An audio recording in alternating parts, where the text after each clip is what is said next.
के series presenting fall. Movie शुरू होती है पहाड़ों से, जहां एक कपल बैकी और इसके हस्बैंड डैन को हम देखते हैं। इनकी अभी अभी शादी हुई थी। दोनों अपनी जिंदगी में बहुत खुश थे। इनको पहाड़ों पे चढ़ने का बहुत शौक था, या ये कह ले कि इनमें एक जुनून था, और यही जुनून इनको खतरनाक इलाकों में ले जाता है। जहाँ इनके साथ बैकी की दोस्त हंटर भी थी, जिसको हमेशा से खतरों से खेलने का बहुत शौक था। ये तीनों अपने लिए हर बार एक नया खतरा ढूंढते थे। अब पहाड़ पर चढ़ते हुए डैन का हाथ एक परिंदे के घोंसले पर लग जाता है, जिस वजह से डैन का बैलेंस बिगड़ जाता है और वो ऊपर से नीचे गिर जाता है। पर वो रस्सी से बंधा हुआ है, इसलिए अब वो हवा में लटक गया है। अब ना वो ऊपर आ सकता है और ना ही नीचे। ये दोनों के दोनों डैन को बचाने की कोशिश करते हैं, लेकिन ये इसकी मदद नहीं कर पाते और तभी इसकी रस्सी का क्लिप निकल जाता है। डैन की ऊपर से गिरने से मौत हो जाती है। इस हादसे के 51 हफ्तों के बाद हमें बैकी को दिखाया जाता है, जो कि अब पूरी तरह से शराब में डूब चुकी है, क्योंकि वो अपने पति डैन से, जिससे वो बहुत प्यार करती थी, इसे अब भी याद करती है। इसने अब तक इसकी अस्थियों को बहाया नहीं है। इसकी अस्थियां अब भी इसके पास हैं। बैकी की जिंदगी में अब उदासी के अलावा कुछ भी नहीं है, और बैकी के पास एक बार फिर से इसकी वही दोस्त आती है जो इस वक्त इसके साथ थी जब डैन ऊपर से नीचे गिरा था। इसकी दोस्त का नाम हंटर होता है। हंटर बैकी को देखकर बहुत खुश होती है। जब इसे पता चलता है कि बैकी ने अपनी जान लेने की भी कोशिश की, तो वो बैकी से कहती है कि हमें दोबारा से क्लाइंबिंग करना चाहिए। और इसके बाद वो अपने मोबाइल पर इसे एक टावर दिखाती है, जो कि टीवी टावर है। ये टावर एक ऐसे भीड़ में होता है जहां पर इंसान बहुत कम जाते हैं, और इस टावर की ऊंचाई होती है तकरीबन 2000 फीट। हालांकि बैकी इस जगह नहीं जाना चाहती, और जब इसकी दोस्त हंटर कहती है कि इस टावर के ऊपर चढ़ने के बाद तुम डैन की राह को वहां से उड़ा देना, इससे इसकी आत्मा को शांति मिलेगी, तो बैकी मान जाती है। और अब ये दोनों के दोनों इस भीड़ में पहुंच जाते हैं जहां पर ये वीडियोस बना रहे होते हैं, फोटो खींच रहे होते हैं, और हंटर इन वीडियो को और फोटोज को अपने इंस्टाग्राम पर अपलोड कर रही होती है। अब देखते हैं कि टावर इनके सामने है, जो कि आसमान की गहराइयों के अंदर जा रहा है, क्योंकि इसकी ऊंचाई बहुत ज्यादा है। आज से पहले इन्होंने कभी भी इतनी ऊंचाई तक चढ़ने की कोशिश नहीं की। इन दोनों को डर तो लग रहा होता है, पर अब ये धीरे धीरे ऊपर चढ़ना शुरू कर देते हैं। बैकी का डर ज्यादा होता है, क्योंकि इसे पता है कि ये लोहा जिससे टावर बना है वो बहुत पुराना है। इसकी आवाज इसे लगातार आ रही होती है। धीरे धीरे वो भी हंटर के पीछे ऊपर चढ़ रही होती है, और जब वो आधे टावर तक पहुंच जाते हैं तो इन्हें एहसास होता है कि यहाँ पर हवा बहुत तेज है। ये हाइट इतनी होती है जितनी कि आईफल टावर की होती है, यानी लगभग पूरे 2000 फीट। अभी लगातार ऊपर चढ़ना शुरू कर देते हैं, और जब बैकी नीचे देखती है तो इसे डर लगना शुरू हो जाता है, क्योंकि इसने पिछले 1 साल से क्लाइंबिंग नहीं की।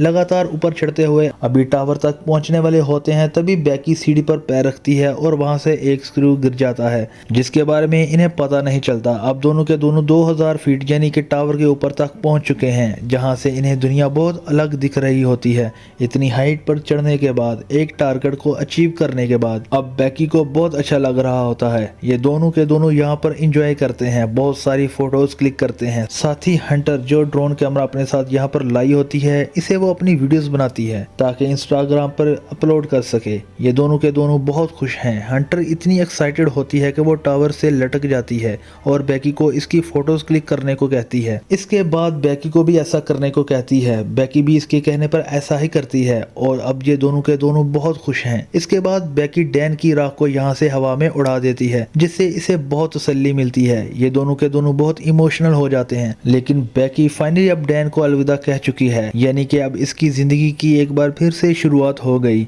अब ये दोनों के दोनों अपना सामान पैक करके नीचे जाने की तैयारी करते हैं। सबसे पहले बैकी नीचे उतरती है, पर तब वो स्क्रू जो कि निकल गया था, इसकी जगह लैडर टूट जाती है और बैकी हवा में लटक जाती है, पर रस्सी की वजह से वो जमीन पर नहीं गिरती। जिसके बाद हंटर इसे वापस ऊपर खींच लेती है, लेकिन बैकी के पास जो बैग था जिसके अंदर उनके खाने पीने की चीजें थी, वो नीचे डिश पर अटक जाता है, जहां तक पहुंचना लगभग पूरी तरह से नामुमकिन है। ये अपने मोबाइल को बहुत चेक करते हैं, लेकिन यहाँ पर ऊंचाई इतनी होती है कि कवरेज नहीं होती, यानी कि ये दोनों के दोनों अब 2000 फुट की ऊंचाई पर फंस चुकी हैं। यहाँ दूर दूर तक कोई भी नहीं होता, और अगर कोई हुआ भी तो इतनी ऊंचाई से इनकी आवाज कोई नहीं सुन सकता। यहाँ तार के ऊपर एक बॉक्स होता है, जिसके अंदर एक फ्लेयर गन और एक दूरबीन होती है, और दिन में फ्लेयर गन का इस्तेमाल करने का कोई भी मतलब नहीं है, क्योंकि फ्लेयर गन को दिन में कोई नहीं देखेगा। अब दूरबीन से देखते हैं तो दूरबीन के सामने इन्हें गाड़ी दिखती है, लेकिन वो लोग इन्हें इतनी ऊंचाई पर नहीं देख सकते, ना ही इनकी आवाज सुन सकते हैं। हंटर एक बार फिर से अपना मोबाइल देखती है और जो पोस्ट इसने इस तार के बेस से की थी वो पोस्ट इंस्टाग्राम पर पोस्ट हो चुकी होती है, जिस पर बहुत सारे लाइक्स और कमेंट्स होते हैं। इसका मतलब ये है कि टावर के तिल पर कवरेज है। और अब हंटर अपने मोबाइल पर इसकी मदद के लिए एक मैसेज को रिकॉर्ड करती है और इंस्टाग्राम पर इसे पोस्ट कर देती है। इसके बाद वो अपने मोबाइल को रस्सी से बांधकर टावर से नीचे लटकाती है ताकि कवरेज आए और इसका मैसेज पोस्ट हो जाए। लेकिन बहुत देर तक वेट करने के बाद भी ऐसा नहीं होता और अब हंटर अपने मोबाइल को अपने सॉक्स के अंदर रखती है और इसके बाद शू के अंदर रखती है और ऊपर से नीचे फेंक देती है ताकि नीचे गिरने के बाद इसका मैसेज चला जाए और मोबाइल भी ना टूटे। सॉक्स और शूज के अंदर होने की वजह से मोबाइल नहीं टूटता और कुछ ही देर के बाद ये ऊपर दूरबीन से देखते हैं जहां इन्हें नीचे एक आदमी दिखता है जो फोन पर बात कर रहा होता है। इसके साथ इसका कुत्ता भी होता है। वो इतनी ऊपर ना देख सकता है और ना ही इनकी आवाज सुन सकता है। यहाँ पर वो अपने फोन में बहुत ज्यादा मगन होता है। इसे अपनी प्रेजेंस का एहसास दिलाने के लिए ये ऊपर से एक और शू को फेंकते हैं,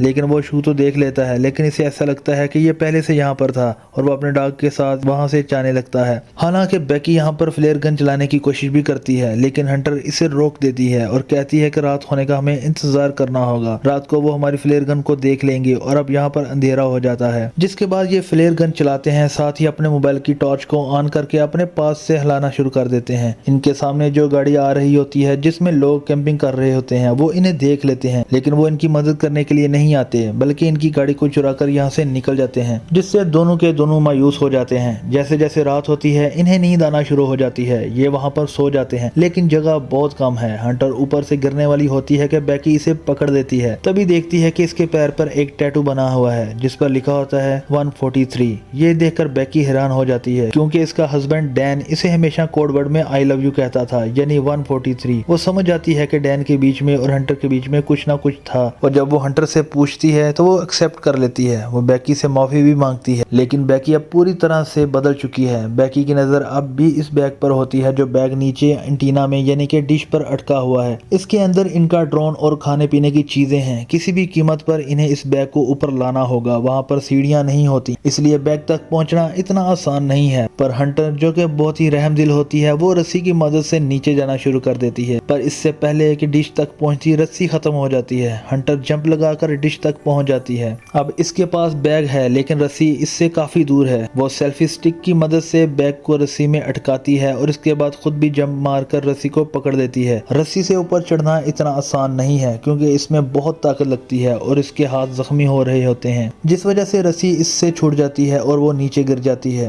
बेकी जब नीचे देखती है तो अब भी रस्सी से अटकी हुई होती है और वो इसे रस्सी के साथ ऊपर खींच लेती है, जिस वजह से इसकी जान बच जाती है। अब इनके पास इनका ड्रोन है जिसे ये मदद मंगवाने के लिए यूज करना चाहते हैं। ये एक पेपर पर लिखते हैं कि हमें मदद की जरूरत है, हम टावर के ऊपर अटक चुके हैं, फंस चुके हैं, और इस पेपर को ड्रोन के साथ फिक्स कर देते हैं। अब ये ड्रोन को उड़ाते हैं, लेकिन आखिरकार इन्हें ड्रोन को वापस बुलाना पड़ता है और अब एक बार फिर से रात हो जाती है। रात को जब बेकी सोती है तो ऊपर देखती है कि तार के टॉप पर एक लाइट जल रही है, यानी कि वहाँ पर करंट है। वो बड़ी मुश्किल से ऊपर चढ़ती है और ड्रोन के चार्जर से इसे चार्ज करना शुरू करती है। जब तक ड्रोन चार्ज नहीं होता इसे वहीं पर लटका रहना पड़ता है। ड्रोन जब पूरी तरह से चार्ज हो जाता है तो बेकी नीचे उतर जाती है, जिसके बाद ये ड्रोन पर इसी चिट को लगाते हैं जिस पर उन्होंने लिखा होता है कि इन्हें मदद की जरूरत है, और इसे इस घर की तरफ भेजते हैं जो सामने दिख रहा होता है। पर इससे पहले कि वो घर तक पहुंचता वो एक गाड़ी से टकरा जाता है, जिससे इनकी आखिरी उम्मीद भी टूट जाती है और अब इन्हें कोई उम्मीद नहीं है कि कोई इनकी मदद के लिए यहाँ पर आएगा। बेकी की हालत बहुत ज्यादा खराब हो चुकी है। वो हंटर से कहती है कि तुम मुझे अपना शू दो, मैं एक बार फिर से मोबाइल पर मैसेज करके अपने डैड को सेंड करती हूँ। अगर हम इसे नीचे फेंकेंगे तो हो सकता है कि कवरेज आ जाए और मेरे डैड को हमारा मैसेज मिल जाए, वो हमारी मदद के लिए यहाँ पर आ सकते हैं। लेकिन हंटर इसे मना कर देती है और तभी इसे एहसास होता है कि इसके साथ हंटर ही नहीं, वो अकेली है। दरअसल जब हंटर नीचे बैग लेने के लिए गई थी तो सच में ऊपर आते हुए इससे रस्सी छूट गई थी, जिससे इसकी मौत हो गई थी और अब भी इसकी बॉडी डिश के ऊपर ही होती है। दरअसल बेकी सिर्फ यहाँ पर हेलुसिनेट कर रही होती है, पर अब इसे सच्चाई का पता चल चुका है कि वो स्टार के ऊपर अकेली है और इसके जीने की उम्मीदें पूरी तरह से खत्म हो चुकी हैं। वो मरने से पहले अपने पिता के लिए आखिरी मैसेज रिकॉर्ड करती है, लेकिन वो यहाँ से डिलीवर नहीं हो सकता क्योंकि यहाँ पर कवरेज नहीं है। वो वहाँ पर सो जाती है और सुबह जब इसकी आंख खुलती है तो वो देखती है कि वहाँ पर एक वाल्चर इसके जख्म को खा रहा है। वो इसे पकड़कर मार देती है। इसका मतलब यह है कि अब इसके पास खाने के लिए भी कुछ है, जिसे खाने के बाद इसके अंदर ताकत आ जाती है और वो तय करती है कि अब वो नीचे डिश तक रस्सी के सहारे जाएगी, जहाँ पर इसकी दोस्त हंटर की बॉडी है। बड़ी मुश्किल से वो रस्सी से नीचे उतरती है और हंटर की बॉडी तक पहुंच जाती है, जिसके बाद वो हंटर के शू के अंदर अपने मोबाइल को रखती है और इसे हंटर की बॉडी के साथ फिक्स कर देती है। वो हंटर को सॉरी कहती है और उसके बाद वो हंटर की बॉडी को शू के साथ नीचे फेंक देती है। दरअसल पिछली बार जब इन्होंने शू के साथ सेल फोन को नीचे फेंका था तो वो टूट गया था, जिसकी वजह से इनका मैसेज कभी डिलीवर हुआ ही नहीं। और अब जब इसने बॉडी के साथ शू के अंदर मोबाइल को डालकर नीचे फेंका है तो वो पूरी तरह महफूज रहेगा। दरअसल तार के ऊपर कवरेज ना आने का एक ये भी रीजन होता है कि यहाँ पर इसके अपने सिग्नल इतने होते हैं कि वो दूसरे सभी किस्म के सिग्नल को ब्लॉक कर रहा होता है। एक बार फिर से रात हो जाती है और बैकी के फादर यहाँ पर आ जाते हैं। वो देखते हैं कि तार के आसपास भीड़ है और वहाँ पर बैकी की डेड बॉडी है जिसे पुलिस ले जा रही है। ये देखकर वो पूरी तरह से टूट जाते हैं क्योंकि वो अपनी बेटी से बहुत प्यार करते हैं। पर तभी वो देखते हैं कि पीछे बैकी खड़ी है जो पूरी तरह से ठीक है। इसके साथ डॉक्टर्स भी हैं। वो बैकी को अपने गले से लगा लेते हैं और इस तरह बैकी की जान बच जाती है। ये 2022 की रिलीज है और ये थी पूरी कहानी फिल्म फॉल की। उम्मीद करते हैं कि ये कहानी आपको बहुत पसंद आई होगी।